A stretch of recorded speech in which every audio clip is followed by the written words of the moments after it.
Now, the search is still on for a monkey that escaped from a wildlife park in the Scottish Highlands.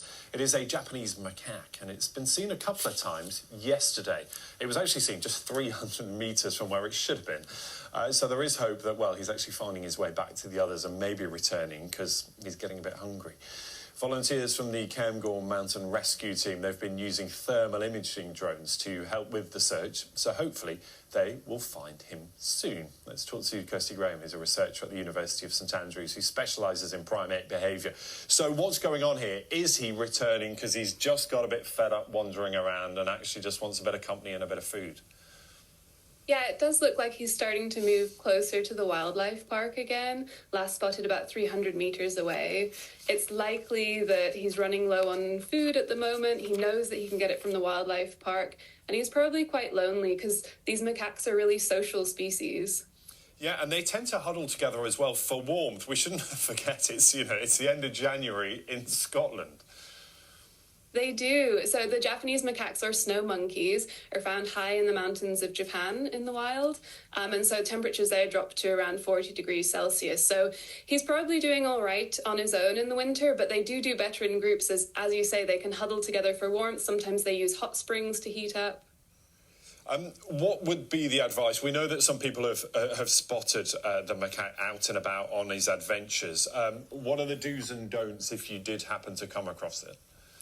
Yeah, so the immediate advice is to contact the Royal Zoological Society of Scotland directly and watch where he's going, but don't approach him and don't feed him. So they're hoping that by not leaving bird feeders out, not leaving other food sources out, he'll come back to the wildlife park knowing that that's where the food is.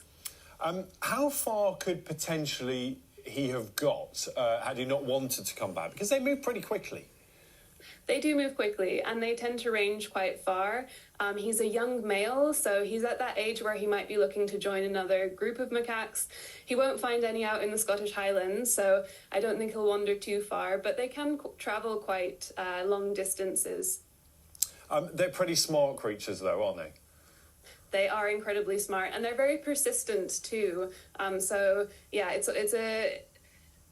It's not expected that he would escape, but it's not entirely surprising. They are incredibly smart and persistent, and so it's a real task for keepers and sanctuaries to look after the welfare of these animals. And the Royal Zoological Society of Scotland do a great job and are really, really dedicated to this search. Yeah, stay with us. I just want to play people a little clip that we had from earlier, because this is someone who'd spotted the monkey because he lives in a nearby village. This is what he told the BBC he'd seen. I was awoken by a call from my daughter saying, "There's a monkey on your street, Dad," because it had been seen on a local Facebook group post in the garden across the street. And I was like, what are the chances?